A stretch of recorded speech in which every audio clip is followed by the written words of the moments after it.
Good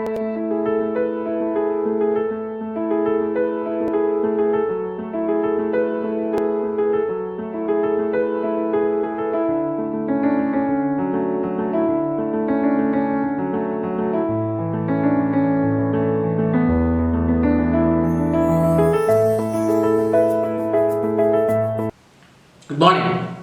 Plus one accountancy പൊതുവെ ബുദ്ധിമുട്ടായി പറയപ്പെടുന്ന ഒരു ചാപ്റ്ററാണ് ഇന്ന് നമ്മൾ ഡിസ്കസ് ചെയ്യുന്നത്. Trial balance and rectification of errors. Accountancy നമുക്കറിയാം, വളരെ ഇഷ്ടമുള്ള കുട്ടികൾ പോലും ചിലപ്പോഴൊക്കെ മാർക്ക് നഷ്ടപ്പെടുന്ന ഒരു ചാപ്റ്ററാണ് trial balance and rectification of errors. എന്താണ് ട്രയൽ ബാലൻസ്? നിങ്ങൾക്കറിയാം, നമ്മൾ പഠിച്ചിട്ടുള്ളതാണ്. അക്കൗണ്ടൻസിയുടെ പ്രോസസ് എവിടെയാ തുടങ്ങുക? ജേർണലൈസിംഗ് മുതൽ സോഴ്സ് ഡോക്യുമെന്റ് ഉപയോഗിച്ച് നമ്മൾ ജേർണലിലേക്ക് ജേർണൽ എൻട്രികൾ എഴുതുന്നു. ജേർണലിൽ നിന്നും ലെഡ്ജറിലേക്ക് എടുത്ത ട്രാൻസാക്ഷനുകൾ പോസ്റ്റ് ചെയ്യുന്നു. വർഷത്തിന്റെ അവസാനം എത്തുമ്പോൾ അക്കൗണ്ടുകൾ ക്ലോസ് ചെയ്യുന്ന സമയത്ത് നമ്മൾ അക്കൗണ്ടുകൾ ബാലൻസ് ചെയ്ത് ആ ബാലൻസുകൾ പെറുക്കിയെടുത്തുണ്ടാക്കുന്ന ഒരു സ്റ്റേറ്റ്മെന്റ് ആണ് ട്രയൽ ബാലൻസ് എന്ന് പറയാം. സോ എന്താണ് trial balance? It's a statement of balances prepared at the end of the year to check the arithmetical accuracy. നമ്മൾ ഇതുവരെ ചെയ്ത കാര്യങ്ങൾ ശരിയാണോ എന്ന് അറിയുന്നതിന് വേണ്ടിയിട്ട്, ചെക്ക് ചെയ്യുന്നതിന് വേണ്ടിയിട്ട് നമ്മൾ പ്രിപ്പയർ ചെയ്യുന്ന ഒരു സ്റ്റേറ്റ്മെന്റ് ആണ് trial balance. So it's a statement of balances prepared at the end of the year. ഒരു വർഷത്തിന്റെ അവസാനമാണ്, മാർച്ച് 31 നമ്മൾ ട്രയൽ ബാലൻസ് പ്രിപ്പയർ ചെയ്യുക. എന്തൊക്കെയാണ് ട്രയൽ ബാലൻസിന്റെ ഫീച്ചേഴ്സ് എന്ന് പറയുക? നമ്മൾ ഈ ട്രയൽ ബാലൻസ് എന്താണ് എന്ന് പറഞ്ഞപ്പോൾ തന്നെ അവിടെ ഡിസ്കസ് ചെയ്തിരുന്നു. It is prepared on a particular date. ഒരു പ്രത്യേക ഡേറ്റിൽ മാർച്ച് 31 അക്കൗണ്ടുകൾ ക്ലോസ് ചെയ്യുന്ന സമയത്താണ് നമ്മൾ ട്രയൽ ബാലൻസ് പ്രിപ്പയർ ചെയ്യുക. It is prepared on a particular date. ഇത് പ്രിപ്പയർ ചെയ്യുന്നത് എങ്ങനെയാണ്? ലെഡ്ജർ അക്കൗണ്ടിന്റെ ബാലൻസുകൾ പെറുക്കിയെടുത്ത് ഉണ്ടാക്കുന്ന ഒരു സ്റ്റേറ്റ്മെന്റ് ആണ്. So it's a statement of balances. വിവിധ ലെഡ്ജർ അക്കൗണ്ടുകളുടെ ബാലൻസുകളാണ് ഇതിൽ നമ്മൾ ഉൾക്കൊള്ളിക്കുന്നത്. അതുപോലെ തന്നെ ഇത് എന്തിനു വേണ്ടി പ്രിപ്പയർ ചെയ്യുന്നു? It is prepared to check the arithmetical accuracy. Arithmetical accuracy കണ്ടുപിടിക്കുന്നതിന് വേണ്ടിയിട്ടാണ് നമ്മളിത് പ്രിപ്പയർ ചെയ്യുക. അതുപോലെ ഇത് 2 കോളംസ് ആണുള്ളത്. ട്രയൽ ബാലൻസ് പ്രിപ്പയർ ചെയ്ത് നിങ്ങൾ പഠിച്ചിട്ടുണ്ട്. ഇതിന്റെ നോർമലി ഡെബിറ്റ് കോളവും ക്രെഡിറ്റ് കോളവും എന്ത് ചെയ്യും? ടാലി ആവാറുണ്ട്. ഓക്കെ, അപ്പോൾ debit and credit columns must tally എന്നുള്ളതാണ് മറ്റൊരു പ്രത്യേകത. So the features of trial balance are: it is prepared on a particular date, it's a statement of balances, it is prepared to check the arithmetical accuracy, and the debit and credit columns must tally. So next we are discussing for what purpose we are preparing this trial balance. എന്താണ് trial balance പ്രിപ്പറേഷന്റെ ലക്ഷ്യം എന്ന് പറയുക? Objectives of preparing trial balance നമ്മളിപ്പോൾ പറഞ്ഞു കഴിഞ്ഞു. First one, the most important one, it is prepared to check the arithmetical accuracy. നമ്മൾ ഇതുവരെ ചെയ്ത കണക്കുകളുടെ കൃത്യത അളക്കുന്നതിന് വേണ്ടിയാണ്. നമ്മൾ ചെയ്തതെല്ലാം ശരിയാണെങ്കിൽ നോർമലി ട്രയൽ ബാലൻസ് ടാലി ആവും. ട്രയൽ ബാലൻസ് ടാലി ആവുന്നില്ല എങ്കിൽ അതിന്റെ അർത്ഥം നമ്മൾ ചെയ്തതിൽ എന്തോ തെറ്റുകൾ പറ്റിയിട്ടുണ്ട് എന്നുള്ളതാണ്. ടാലി ആയാൽ പോലും അവിടെ തെറ്റുകൾ ഉണ്ടാകാം, പക്ഷെ ടാലി ആയില്ല എങ്കിൽ നമുക്ക് ഉറപ്പിക്കാം there are some mistakes. So it is prepared to check the arithmetical accuracy. അപ്പോൾ അരിത്തമെറ്റിക്കൽ ആക്യുറസി ചെക്ക് ചെയ്യാൻ നമ്മൾ ഇത് ഉപയോഗിക്കുന്നു പറഞ്ഞു. ട്രയൽ ബാലൻസ് ടാലി ആയില്ലെങ്കിൽ നമുക്ക് മനസ്സിലാക്കാൻ സാധിക്കും there are some errors. So trial balance is prepared to locate errors. Errors locate ചെയ്യുന്നതിനാണ് ട്രയൽ ബാലൻസ് പ്രിപ്പയർ ചെയ്യുന്നത്. അതുപോലെ തന്നെ on the basis of this trial balance we are preparing the final accounts. നമുക്കറിയാം, അക്കൗണ്ടൻസിയുടെ ആത്യന്തികമായ ലക്ഷ്യം എന്ന് പറയുന്നത് ഫൈനൽ അക്കൗണ്ട്സ് പ്രിപ്പയർ ചെയ്യുക എന്നുള്ളതാണ്. ആ ഫൈനൽ അക്കൗണ്ട്സ് പ്രിപ്പയർ ചെയ്യുന്നതിന് ബേസ് ആയിട്ട് നമ്മൾ എടുക്കുന്നത്, അല്ലെങ്കിൽ with the help of this trial balance we are preparing final accounts. ഇനി നമ്മൾ ഡിസ്കസ് ചെയ്യുന്നത്, അപ്പോൾ നമ്മളിപ്പോൾ എന്തൊക്കെയാ പറയാ? ട്രയൽ ബാലൻസ് എന്താണെന്ന് പറഞ്ഞു, അതിന്റെ ഫീച്ചേഴ്സ് എന്തൊക്കെയാണെന്ന് പറഞ്ഞു, എന്തിനു വേണ്ടിയാണ് നമ്മൾ ട്രയൽ ബാലൻസ് പ്രിപ്പയർ ചെയ്യണമെന്ന് പറഞ്ഞു. ഇനി ട്രയൽ ബാലൻസിന്റെ പ്രിപ്പറേഷൻ എങ്ങനെയാണ്? നിങ്ങൾക്കറിയാം, അക്കൗണ്ട് ബാലൻസുകൾ പെറുക്കിയെടുത്തുണ്ടാകുന്ന സ്റ്റേറ്റ്മെന്റ് ആണെന്ന് പറഞ്ഞു. Mainly there are 3 methods. 3 രീതിയിലാണ് നമ്മൾ ട്രയൽ ബാലൻസുകൾ പ്രിപ്പയർ ചെയ്യുക. The first one is total method. മെത്തേഡിൽ നമ്മൾ ചെയ്യുന്നത് ഓരോ ലെഡ്ജർ അക്കൗണ്ടിന്റെയും ഡെബിറ്റ് സൈഡ് ടോട്ടലും ക്രെഡിറ്റ് സൈഡ് ടോട്ടലുകളും നമ്മുടെ ട്രയൽ ബാലൻസിലേക്ക് എടുത്തെഴുതുന്നു. അവിടെ നമ്മൾ ബാലൻസ് അല്ല എടുത്തെഴുതുക, ടോട്ടലുകൾ മാത്രമാണ് എടുത്തെഴുതുന്നത്. എല്ലാ അക്കൗണ്ടുകളുടെയും ഡെബിറ്റ് സൈഡ് ടോട്ടലും ക്രെഡിറ്റ് സൈഡ് ടോട്ടലും എടുത്തെഴുതി ഉണ്ടാക്കുന്ന ഒരു ട്രയൽ ബാലൻസ് ആണ് ഫസ്റ്റ് മെത്തേഡ് എന്ന് പറയുക. ദ സെക്കൻഡ് വൺ ഈസ് ടോട്ടലിനോടൊപ്പം തന്നെ നമ്മൾ അക്കൗണ്ടുകൾ ബാലൻസ് ചെയ്ത് ഒരു അഡീഷണൽ കോളംസ്, 2 അഡീഷണൽ കോളംസ് കൂടി കൊടുക്കുന്നു. അങ്ങനെ 2 ഡെബിറ്റ് സൈഡ് ടോട്ടലും ക്രെഡിറ്റ് സൈഡ് ടോട്ടലും ഒപ്പം ബാലൻസുകളും കാണിച്ചുകൊണ്ടുള്ള ഒരു രീതിയാണ് രണ്ടാമത്തേത്. പക്ഷെ ഈ 2 രീതികളുമല്ല നമ്മൾ ഫോളോ ചെയ്യുന്നത്. സാധാരണ നമ്മൾ ഫോളോ ചെയ്യുന്നത് ബാലൻസ് മെത്തേഡാണ്, മൂന്നാമത്തെ മെത്തേഡാണ്. അവിടെ നമ്മൾ പാർട്ടിക്കുലേഴ്സ് കോളം അതുപോലെ തന്നെ ഡെബിറ്റ് സൈഡ് ക്രെഡിറ്റ് സൈഡ് ബാലൻസുകൾ മാത്രമാണ് നമ്മൾ സാധാരണ യൂസ് ചെയ്യുന്ന ട്രയൽ ബാലൻസുകൾ ഉപയോഗിക്കുന്നത്. സോ 3 തരത്തിലുള്ള ട്രയൽ ബാലൻസുകൾ നമുക്ക് പ്രിപ്പയർ ചെയ്യാമെങ്കിലും മൂന്നാമത് നമ്മൾ പറയുന്ന രീതിയിലുള്ള ബാലൻസുകൾ മാത്രം, ടോട്ടൽ സാധാരണ നമ്മൾ കാണിക്കാറില്ല, ബാലൻസുകൾ മാത്രം എഴുതിക്കൊണ്ടുള്ള ട്രയൽ ബാലൻസുകളാണ് നമ്മൾ സാധാരണ യൂസ് ചെയ്യുക. അപ്പൊ നമ്മൾ പറഞ്ഞു ട്രയൽ ബാലൻസ് പ്രിപ്പയർ ചെയ്യുന്നതിന്റെ ഏറ്റവും പ്രധാനപ്പെട്ട ലക്ഷ്യം എന്താണ്? അരിത്തമെറ്റിക്കൽ ആക്യുറസി ചെക്ക് ചെയ്യുക, എറേഴ്സ് കണ്ടുപിടിക്കുക. അപ്പൊ ധാരാളം തെറ്റുകൾ നമുക്ക് കണ്ടുപിടിക്കാം. നമുക്കറിയാം ഒരു വർഷത്തെ 365 ദിവസത്തെ ആയിരക്കണക്കിന് ലക്ഷക്കണക്കിനായ ട്രാൻസാക്ഷനുകളാണ് നമ്മൾ ജേർണലൈസ് ചെയ്ത് ലെഡ്ജറുകളിലേക്ക് എടുത്ത് പോസ്റ്റ് ചെയ്ത് ബാലൻസ് ചെയ്തൊക്കെ വരുമ്പോഴേക്കും നമുക്ക് ചിലപ്പോൾ എവിടെയെങ്കിലും ഒക്കെ തെറ്റുകൾ സംഭവിക്കാം. അപ്പൊ ഈ തെറ്റുകൾ കണ്ടുപിടിക്കുക എന്നുള്ളതാണ് നമുക്ക് ഇതിന്റെ പ്രധാനപ്പെട്ട ലക്ഷ്യം എന്ന് പറയുക. അപ്പൊ നോർമലി ട്രയൽ ബാലൻസ് പ്രിപ്പയർ ചെയ്യുമ്പോൾ ട്രയൽ ബാലൻസ് പ്രിപ്പയർ ചെയ്ത് ഡെബിറ്റ് സൈഡും ക്രെഡിറ്റ് സൈഡും ടോട്ടൽ ചെയ്ത് കഴിയുമ്പോൾ അത് ടാലി ആവുന്നില്ല എങ്കിൽ നമുക്കറിയാം അവിടെ തെറ്റ് സംഭവിച്ചു. അപ്പൊ നമ്മൾ എന്ത് ചെയ്യും? എവിടെയാണോ നമുക്ക് ടാലി ആവാത്തത്, എമൗണ്ട് കുറവുള്ളത്, അവിടെ നമ്മൾ എന്ത് ചെയ്യുന്നു? ആ തുക എഴുതിയിട്ട് അതിന് നേരെ സസ്പെൻസ് അക്കൗണ്ട് എന്ന് നമ്മൾ രേഖപ്പെടുത്തി വെക്കുന്നു. സോ ട്രയൽ ബാലൻസുകൾ പ്രിപ്പയർ ചെയ്താൽ നമ്മൾ അതിൽ എന്ത് ചെയ്യുന്നു? ട്രയൽ ബാലൻസ് ടാലി ആവുന്നില്ല എങ്കിൽ ടാലി ആക്കുന്നതിന് വേണ്ടി സസ്പെൻസ് അക്കൗണ്ടുകൾ എഴുതി വെക്കുന്നു. സസ്പെൻസ് അക്കൗണ്ട് എഴുതി വെച്ച് കഴിഞ്ഞാൽ നമുക്കറിയാം അക്കൗണ്ടൻസിയുടെ പ്രധാനപ്പെട്ട ഒരു ലക്ഷ്യമുണ്ട്, ഒരു ഒബ്ജക്റ്റീവ് ഉണ്ട്, timely preparation of final accounts. അപ്പൊ നമുക്ക് തെറ്റുകൾ സംഭവിച്ചാൽ ആ തെറ്റുകൾ തിരുത്താനോ അല്ലെങ്കിൽ അത് കണ്ടുപിടിക്കുവാനോ പോകുമ്പോൾ നമുക്ക് ഒത്തിരിയധികം സമയങ്ങൾ നഷ്ടം വരികയും ഫൈനൽ അക്കൗണ്ട്സിന്റെ പ്രിപ്പറേഷൻ ഡിലേ ആവുകയും ചെയ്യും. അത് വരാതിരിക്കുന്നതിന് വേണ്ടി we will carry on the work of preparation of final accounts. അതിനുവേണ്ടിയാണ് നമ്മൾ സസ്പെൻസ് അക്കൗണ്ട് എഴുതിയിട്ടിട്ട് നമ്മൾ നമ്മുടെ വർക്ക് കണ്ടിന്യൂ ചെയ്യുന്നു. പിന്നീട് നമ്മൾ എപ്പോഴെങ്കിലും സമയം കിട്ടുന്നതിനനുസരിച്ചിട്ട് ഇത് കണ്ടുപിടിച്ച് തെറ്റുകൾ എവിടെയാണ് സംഭവിച്ചത് കണ്ടുപിടിച്ച് ആ തെറ്റ് തിരുത്തുമ്പോൾ നമ്മൾ ഇപ്പോൾ റൈസ് ചെയ്ത് വെച്ച ഈ സസ്പെൻസ് അക്കൗണ്ട് ക്യാൻസൽ ചെയ്യുകയും ചെയ്യുന്നു. അപ്പൊ ഇത്തരത്തിലാണ് നമ്മളുടെ അക്കൗണ്ടിങ് പ്രോസസ്സിൽ എററുകൾ നമ്മൾ റെക്ടിഫൈ ചെയ്യുന്നത്. ഓക്കെ, അപ്പോ എന്താണ് suspense account? Trial balance prepare ചെയ്യുന്നത് എന്തിനു വേണ്ടിയിട്ടാണ്? ട്രയൽ ബാലൻസുകൾ ടാലി ആകാതെ വരുമ്പോൾ നമ്മൾ എന്ത് ചെയ്യുന്നു? സസ്പെൻസ് അക്കൗണ്ടുകൾ ഓപ്പൺ ചെയ്യുന്നു. നമ്മൾ റെക്ടിഫിക്കേഷൻ നടത്തുന്നതനുസരിച്ചിട്ട് നമുക്കുണ്ടായ തെറ്റുകൾ കണ്ടുപിടിച്ച് കറക്റ്റ് ചെയ്യുന്ന സമയത്ത് ഈ സസ്പെൻസ് അക്കൗണ്ട് ക്യാൻസൽ ആയി പോവുകയും ചെയ്യുന്നു. അപ്പൊ അത്തരത്തിലാണ് നമ്മൾ റെക്ടിഫിക്കേഷൻ നടത്തുന്നത്. ഇനി നമ്മൾ ഡിസ്കസ് ചെയ്യുന്നത് എത്ര തരത്തിലുള്ള എററുകളാണ് ഉള്ളത് എന്നുള്ളതാണ്. പ്രധാനമായിട്ടും 2 തരത്തിലുള്ള എററാണ് ഉള്ളത്. ഒന്ന് error of principle, 2 clerical errors. എന്താണ് ഈ എറർ ഓഫ് പ്രിൻസിപ്പിൾ എന്ന് പറഞ്ഞാൽ? നമുക്കറിയാം അക്കൗണ്ടൻസിയിൽ നമ്മൾ വളരെയധികം തിയറി ബേസ് ഓഫ് അക്കൗണ്ടിങ് പഠിക്കുന്നുണ്ട്. ധാരാളം പ്രിൻസിപ്പിളുകള്, മോഡിഫൈങ് പ്രിൻസിപ്പിളുകള്, അക്കൗണ്ടിങ് സ്റ്റാൻഡേർഡുകളൊക്കെ ഉണ്ട്. GAAP എന്ന് പറഞ്ഞ് നമ്മൾ പഠിക്കുന്നുണ്ട്. അതായത് അക്കൗണ്ടൻസി നിലനിൽക്കുന്ന അതിന്റെ പില്ലേഴ്സ് ഓഫ് അക്കൗണ്ടിങ് എന്ന് പറയുന്നത് തിയറിയാണ്, അക്കൗണ്ടൻസിയുടെ ചില പ്രിൻസിപ്പിൾസ് ആണ്. ആ പ്രിൻസിപ്പിൾസില് അറിവില്ലായ്മ കൊണ്ട് ഉണ്ടാകുന്ന തെറ്റുകളെയാണ് നമ്മൾ എറർ ഓഫ് പ്രിൻസിപ്പിൾ എന്ന് പറയാം. രണ്ടാമത്തെ തെറ്റ് എന്ന് പറയുന്നത് ക്ലറിക്കൽ മിസ്റ്റേക്സുകളാണ്. അതായത് നമ്മളുടെ അശ്രദ്ധ മൂലം ഉണ്ടാകുന്ന, നമ്മളുടെ ശ്രദ്ധക്കുറവ് മൂലം ഉണ്ടാകുന്ന തെറ്റുകളാണ് ക്ലറിക്കൽ എറേഴ്സ് എന്ന് പറയുക. അപ്പൊ പ്രധാനമായും അക്കൗണ്ടിങ് എറേഴ്സിനെ നമുക്ക് 2 ആയി തിരിക്കാം: error of principle, clerical errors. Clerical എറേഴ്സിനെ വീണ്ടും നമുക്ക് 3 ആയിട്ട് തിരിക്കാം: error of commission, omission and compensating errors. അപ്പോൾ പ്രധാനമായുമുള്ള അക്കൗണ്ടിങ് എററുകളെ നമ്മൾ ഒന്ന് ക്രോഡീകരിക്കുമ്പോൾ 4 ടൈപ്പ് ഓഫ് എററുകളാണ് ഉള്ളത് നമുക്ക് പറയാനായിട്ട് സാധിക്കും. ഒന്നാമത് നമ്മൾ പറഞ്ഞത് എറർ ഓഫ് പ്രിൻസിപ്പിൾ, പിന്നെ പറഞ്ഞു ക്ലറിക്കൽ എറേഴ്സിനെ നമുക്ക് വീണ്ടും മൂന്നായിട്ട് തരംതിരിക്കാം. ഏതൊക്കെയാണ്? Error of commission, omission, compensating errors. So mainly there are 4 types of errors. ഏതൊക്കെയാണ്?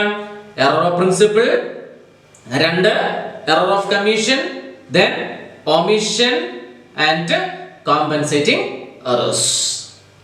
Next we are discussing the first one, error of principle. ഞാൻ പറഞ്ഞു കഴിഞ്ഞു എന്താണ് എറർ ഓഫ് പ്രിൻസിപ്പിൾ എന്ന് പറയുമ്പോൾ. These are the errors committed while violating the accounting principles and rules. We are violating the principles of accounting. അതാണ് error of principle. അക്കൗണ്ടൻസിയിലെ പ്രിൻസിപ്പിളുകൾ, തത്വങ്ങൾ അറിയാൻ വയ്യാതെ ഉണ്ടാവുന്ന, അതിലുള്ള അറിവില്ലായ്മ മൂലം ഉണ്ടാകുന്ന തെറ്റുകളെയാണ് നമ്മൾ എറർ ഓഫ് പ്രിൻസിപ്പിൾ എന്ന് പറയുക. ഓക്കെ, അപ്പോൾ ഫോർ എക്സാമ്പിൾ ഞാനൊരു എക്സാമ്പിൾ പറയാം. Purchase computer debited to purchases account. ഒരു സ്ഥാപനം കമ്പ്യൂട്ടർ വാങ്ങിക്കുകയാണ്. നമുക്കറിയാം കമ്പ്യൂട്ടർ എന്ന് പറയുന്ന ഒരു അസറ്റ് ആണ്. എന്താ അപ്പോൾ journal entry?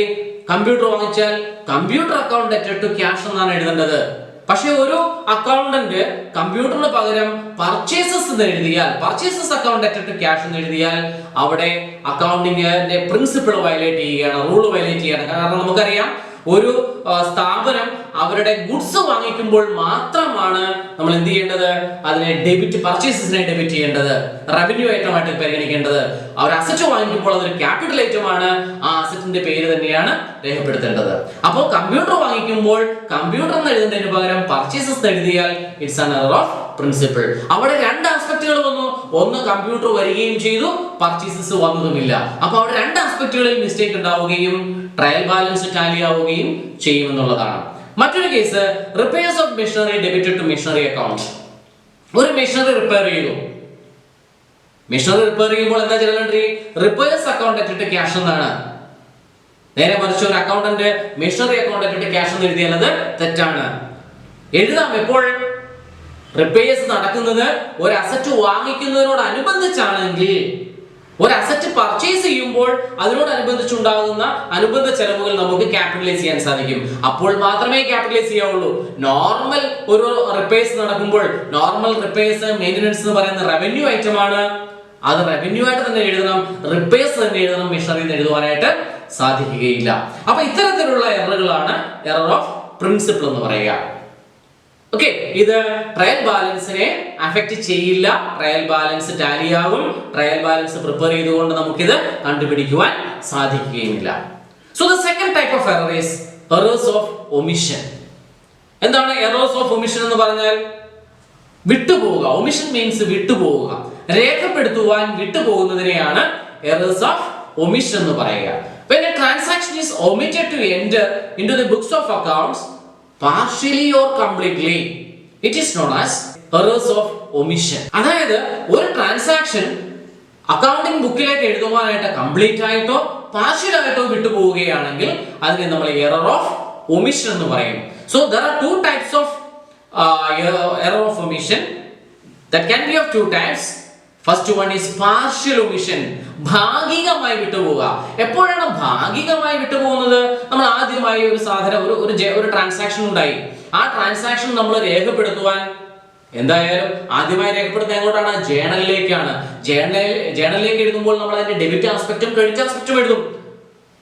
For example rent account letter എന്ന് എഴുതി വെച്ച് നമ്മൾ ആരും പോകില്ല, ബാക്കി എഴുതിയിട്ടേ പോവുള്ളൂ. അപ്പോൾ റെക്കോർഡിംഗ് സമയത്ത് വിട്ടുപോവുകയാണെങ്കിൽ അത് കംപ്ലീറ്റ് ഒമിഷൻ ആയിരിക്കും. അതായത് ജേണലിലേക്ക് കംപ്ലീറ്റ് ആയിട്ട് എഴുതാൻ വിട്ടുപോയി, അത് കംപ്ലീറ്റ് ഒമിഷൻ. എന്നാൽ ജേണലിൽ എഴുതിയിട്ട് നമുക്കറിയാം റെന്റ് അക്കൗണ്ട് ടു ക്യാഷ്, ഇത് എവിടെയൊക്കെ പോസ്റ്റ് ചെയ്യണം? റെന്റ് അക്കൗണ്ടിലും പോസ്റ്റ് ചെയ്യണം, ക്യാഷ് അക്കൗണ്ടിലും പോസ്റ്റ് ചെയ്യണം. സപ്പോസ് നമ്മൾ റെന്റ് അക്കൗണ്ടിൽ പോസ്റ്റ് ചെയ്യാൻ വിട്ടുപോയി, ക്യാഷ് അക്കൗണ്ടിൽ എഴുതി പക്ഷേ റെന്റ് അക്കൗണ്ടിൽ എഴുതാൻ വിട്ടുപോയി. This is partial omission. അപ്പോ വിട്ടുപോവുക എന്ന് പറയുന്നത് 2 തരത്തിലാവാം. ഒന്ന് കംപ്ലീറ്റ് ആയിട്ട് വിട്ടുപോവുക, ദാറ്റ് ഈസ് ജേണലിലേക്ക് റെക്കോർഡ് ചെയ്യാൻ വിട്ടുപോകുന്നത് കംപ്ലീറ്റ് ഒമിഷൻ ആയിരിക്കും. പാർഷ്യൽ ഒമിഷൻ സംഭവിക്കുന്നത് എപ്പോഴാണ്? ജേണലിൽ നിന്നും ലെഡ്ജറിലേക്ക് എടുത്ത് എഴുതുമ്പോൾ ഏതെങ്കിലും ഒരു അക്കൗണ്ടിൽ എഴുതുവാൻ വിട്ടുപോകുന്നതിനെയാണ് പാർഷ്യൽ ഒമിഷൻ എന്ന് പറയുക. For example, cash paid to Stephen 4000 omitted to post in his account. അദ്ദേഹത്തിന്റെ അക്കൗണ്ടിൽ നമ്മൾ കൃത്യമായിട്ട് ജേണൽ എഴുതി, cash paid to Stephen account ഇട്ടിട്ട് ക്യാഷ് കറക്റ്റ് ആയിട്ട് ജേണൽ എൻട്രി എഴുതി, ക്യാഷ് അക്കൗണ്ടിൽ പോസ്റ്റ് ചെയ്തു, പക്ഷേ സ്റ്റീഫൻ അക്കൗണ്ടിൽ എഴുതുവാൻ വിട്ടുപോകുന്നു. പാർഷ്യൽ ഒമിഷൻ ആണ്. ഓക്കെ, രണ്ടാമത്തെ നമ്മൾ പറഞ്ഞത് കംപ്ലീറ്റ് ഒമിഷൻ. എന്താണ്? കംപ്ലീറ്റ്ലി വിട്ടുപോവുക. എന്താണ് അത് വരിക? Credit sales to Seema omitted to enter in sales book. Credit sales to സീമയ്ക്ക് നമ്മൾ കടമായിട്ട് സാധനങ്ങൾ വിൽക്കുന്നു. omitted to enter in sales book. Sales book എന്ന് പറയുന്നത് നിങ്ങൾക്കറിയാം ജേണലാണ്, സെയിൽസ് ഡേ ബുക്ക്. ആ ജേണലിൽ എഴുതാൻ വിട്ടുപോകുന്നു. ഒന്നും എഴുതിയില്ല, സീമയുടെ പേരും എഴുതിയില്ല, സെയിൽ നടന്നതുമായിട്ടും രണ്ട് ആസ്പെക്റ്റുകളും എഴുതിയില്ല. കംപ്ലീറ്റ് ഒമിഷൻ ആണ്. നോക്കൂ, ഇവിടെ ശ്രദ്ധിക്കേണ്ട കാര്യം, പാർഷ്യൽ ഒമിഷൻ നമ്മൾ പറഞ്ഞു ഒരു ആസ്പെക്റ്റിനെ മാത്രമാണ് ബാധിക്കുന്നത്, വൺ സൈഡഡ് എറർ ആണ്. അതുകൊണ്ട് അത്തരത്തിലുള്ള പാർഷ്യൽ ഒമിഷൻ സംഭവിച്ചാൽ ട്രയൽ ബാലൻസ് ടാലി ആവില്ല. കാരണം ഒരിടത്ത് വന്നു മറ്റൊരിടത്ത് വന്നില്ല, ട്രയൽ ബാലൻസ് ടാലി ആവില്ല. കംപ്ലീറ്റ് ഒമിഷൻ ആണെങ്കിലോ രണ്ടും വിട്ടുപോയി, ഡെബിറ്റ് ആസ്പെക്റ്റും വിട്ടുപോയി, ക്രെഡിറ്റ് ആസ്പെക്റ്റും വിട്ടുപോയി, ട്രയൽ ബാലൻസ് ടാലി ആകും. അപ്പോൾ കംപ്ലീറ്റ് ഒമിഷൻ ട്രയൽ ബാലൻസിനെ അഫക്റ്റ് ചെയ്യില്ല എങ്കിൽ പാർഷ്യൽ ഒമിഷൻ ട്രയൽ ബാലൻസിനെ അഫക്റ്റ് ചെയ്യും എന്നുള്ളതാണ് ഇവിടെ ശ്രദ്ധിക്കേണ്ട കാര്യം. ഓക്കെ, അടുത്ത നമ്മൾ പറയുന്നത് എറർ ഓഫ് കമ്മീഷൻ ആണ്. അതായത് നമുക്ക് മിക്കവാറും സംഭവിക്കുന്നതാണ്, 0 കൂടി പോവുക, 0 വിട്ട് പോവുക, എടുത്തെഴുതുമ്പോൾ തെറ്റിപ്പോവുക, ടോട്ടൽ ചെയ്യുമ്പോൾ തെറ്റിപ്പോവുക, ബാലൻസ് ചെയ്യുമ്പോൾ തെറ്റിപ്പോവുക. ഇത്തരത്തിലുള്ള എററുകളെല്ലാം നമ്മൾ എറർ ഓഫ് കമ്മീഷൻ എന്ന് പറയുന്നത്. Errors which are committed due to the mistake in recording. എഴുതിയപ്പോൾ തെറ്റിപ്പോവുക, ജേണൽ എൻട്രിയിലേക്ക് എഴുതിയപ്പോൾ തെറ്റിപ്പോവുക, പോസ്റ്റ് ചെയ്തപ്പോൾ തെറ്റിപ്പോവുക, ടോട്ടൽ ചെയ്തപ്പോൾ തെറ്റിപ്പോവുക, ബാലൻസ് ചെയ്തപ്പോൾ തെറ്റിപ്പോവുക. ഇത്തരത്തിലുള്ള എററുകളെയാണ് നമ്മൾ എറർ ഓഫ് കമ്മീഷൻ എന്ന് പറയുക. For example, paid to Sumit 7,000, posted to his account as 700. നമ്മൾ സുമിത്തിന് ക്യാഷ് കൊടുത്തു, 7,000 രൂപയാണ് കൊടുത്തത്. നമ്മൾ ജേണൽ എൻട്രി എഴുതി സുമിത് അക്കൗണ്ടിന്റെ ക്യാഷ് 7,000. പക്ഷേ സുമിത്തിന്റെ അക്കൗണ്ടിലേക്ക് എടുത്ത് പോസ്റ്റ് ചെയ്തപ്പോൾ 7,000 എഴുതിയപ്പോൾ നമുക്ക് എന്ത് സംഭവിച്ചു? ഒരു 0 വിട്ടുപോയി, 700 ആയിപ്പോയി. ഇതെന്താണ്? എറർ ഓഫ് കമ്മീഷൻ ആണ്. ഇത് സുമിത്തിന്റെ അക്കൗണ്ടിനെ മാത്രം ബാധിക്കുന്നതാണ്, വൺ സൈഡഡ് എറർ ആണ്. ട്രയൽ ബാലൻസ് പ്രിപ്പയർ ചെയ്ത് നമുക്ക് ഇത് കണ്ടുപിടിക്കുവാനായിട്ട് സാധിക്കും. ഇത്തരത്തിലുള്ള എററുകൾ ട്രയൽ ബാലൻസിനെ അഫക്റ്റ് ചെയ്യും. So the next type of error, compensating errors. Compensating errors എന്ന് പറഞ്ഞാൽ ഇത് എറർ ഓഫ് കമ്മീഷൻ തന്നെയാണ്, നമുക്ക് അശ്രദ്ധ കൊണ്ടുണ്ടാകുന്ന തെറ്റുകൾ തന്നെ. പക്ഷേ രണ്ട് തെറ്റുകൾ ഉണ്ടാവുന്നു. ഒരു തെറ്റ് മറ്റൊരു തെറ്റിനാൽ ക്യാൻസൽ ചെയ്തു പോകുന്നു.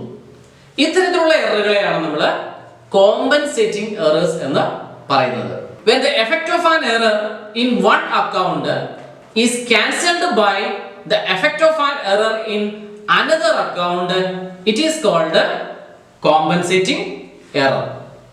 അതായത് ഒരു അക്കൗണ്ടിൽ ഉണ്ടാകുന്ന തെറ്റ് മറ്റൊരു അക്കൗണ്ടിൽ ഉണ്ടാകുന്ന തെറ്റുമായി ക്യാൻസൽ ആയി പോകുന്നതാണ്. അതുകൊണ്ട് തന്നെ ട്രയൽ ബാലൻസ് പ്രിപ്പയർ ചെയ്താൽ ഇത്തരത്തിലുള്ള എററുകൾ നമുക്ക് കണ്ടുപിടിക്കുവാനായിട്ട് സാധിക്കുകയില്ല. ഈ എക്സാമ്പിൾ, നമ്മൾ purchases book day book add ചെയ്തപ്പോൾ 200 രൂപ കുറഞ്ഞു പോയി. Purchases day book undercast by ₹200. അപ്പൊ നമുക്കറിയാം പർച്ചേസസും അക്കൗണ്ടിൽ 200 രൂപ കുറഞ്ഞു പോകും. പർച്ചേസസ് ട്രയൽ ബാലൻസ് വരുമ്പോൾ 200 രൂപ കുറഞ്ഞാണ് വരുന്നത്. പർച്ചേസസ് എപ്പോഴും ഡെബിറ്റ് സൈഡിലാണ്. അപ്പൊ ഡെബിറ്റ് സൈഡിലുള്ള പർച്ചേസസ് 200 രൂപ കുറഞ്ഞു. മറ്റൊരു തെറ്റ് നമുക്ക് സംഭവിച്ചു. എന്താണ്? സെയിൽസ് ബുക്ക് കാസ്റ്റ് ചെയ്തപ്പോൾ ആഡ് ചെയ്തപ്പോൾ അവിടെയും 200 രൂപ നമുക്ക് കുറഞ്ഞു പോയി. സെയിൽസ് നമുക്കറിയാം എവിടെയാണ് ശരിയാ, സെയിൽസ് അക്കൗണ്ട് ചെല്ലുന്നു, സെയിൽസ് ട്രയൽ ബാലൻസിലേക്ക് വരുന്നു. സെയിൽസ് ട്രയൽ ബാലൻസിന്റെ ക്രെഡിറ്റ് സൈഡിലാണ് വരുന്നത്.